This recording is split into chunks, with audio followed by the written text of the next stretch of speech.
안녕하십니까, 이동환 TV입니다. 오늘은 불공평 세상을 고발한다는 이야기를 하고자 합니다. 구독 꼭 눌러주시기 바랍니다. 오징어 게임은 한국의 액션 서스펜스 드라마로 황동혁이 감독했습니다. 456억 원의 상금이 걸린 어문의 서바이벌에 참가한 사람들이 게임을 통하여 최후의 성자가 되기 위해 목숨을 걸고 극한 도전을 하는 이야기입니다. 2021년 9월 17일 SBS에서 방영을 시작했으며 10월 1일 기준 확인되는 국가 중에서 인도를 제외한 모든 국가에서 넷플릭스 시청률 1위를 달성하고 있습니다. 오징어 게임은 총 9장으로 구성되어 있습니다. 이는 데스 게임이라는 보편적 소재의 뽑기, 오징어 게임, 구슬놀이 등 한국적인 요소를 가미해 놓고 있습니다. 한국 드라마 최초로 세계 넷플릭스 드라마 부분 선두를 기록하고 있는 것입니다. 오징어 게임은 생존을 건 게임을 소재로 하는 보편성을 따르고 있습니다. 많은 사람들이 공감할 수 있는 현대인의 욕망과 좌절, 지나친 경쟁의 폐해 등 사회 비판적인 메시지를 게임에 담아내어 전 세계 시청자들의 공감을 얻어내고 있습니다. 특히 작품에 등장하는 무궁화 꽃이 피었습니다. 설탕 뽑기, 구슬놀이, 줄다리기, 오징어 게임 등 특히 한국적인 게임들이 해외 시장에서 시청자들의 호기심을 자극하는 요소라는 평가를 받고 있습니다. 또 작품에 등장하는 인물도 실직한 이후에 경마에 빠져 사채까지 끌어다 쓴 주인공 기훈, 수재로 승승장구하는 삶을 살다가 거액의 빚을 지게 된 상우, 세트민 세벅, 외국인 노동자 알리 등 다양한 인간 군상이 등장하는 것도 인기를 얻는 요소가 됐습니다.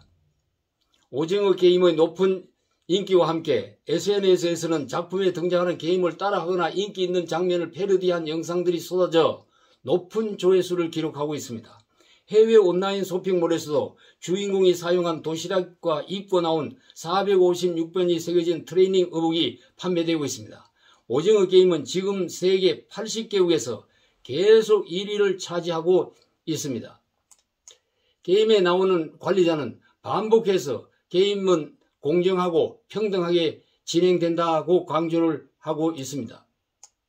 최후 성자가 456억 원을 독식하고 그 외에는 모두 죽는 잔인한 게임입니다. 일부 요원이 의사와 공모해 사망자의 장기를 팔아 먹다가 처형당하는 장면도 나옵니다.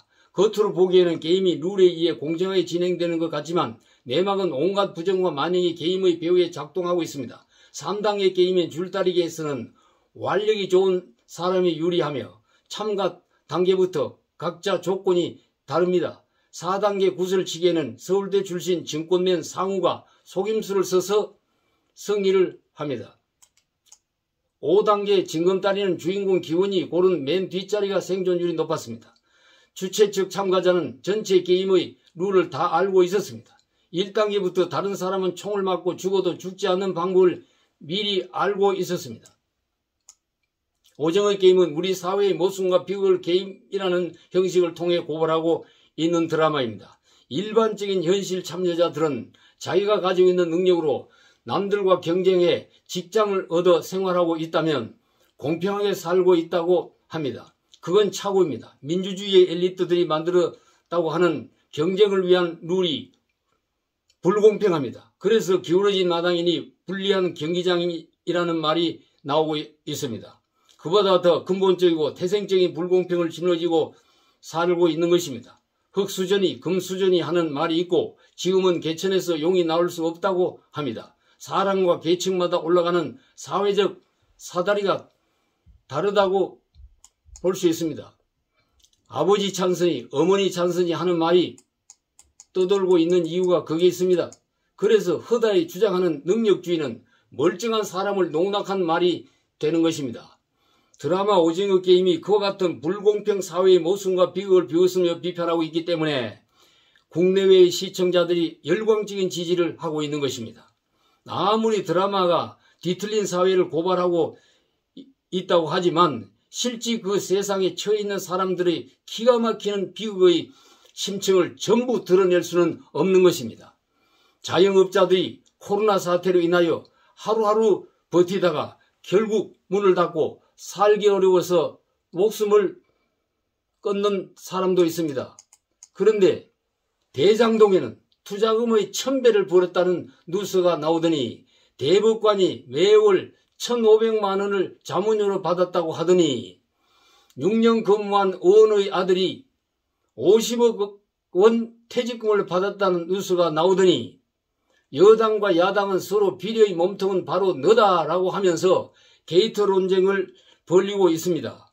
능력대로 열심히 일하고 있는 국민이나 일자리 없어 거리를 헤매고 있는 청년들은 이놈의 세상이 어떻게 된 판이기에 이런 불공평이 있을 수 있단 말인가 하고 탄식을 하다가 분노를 폭발하고 있는 현실입니다.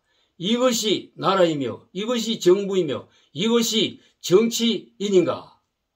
도둑놈 세상에 믿을 놈 없다고 울부짖고 있는 것입니다.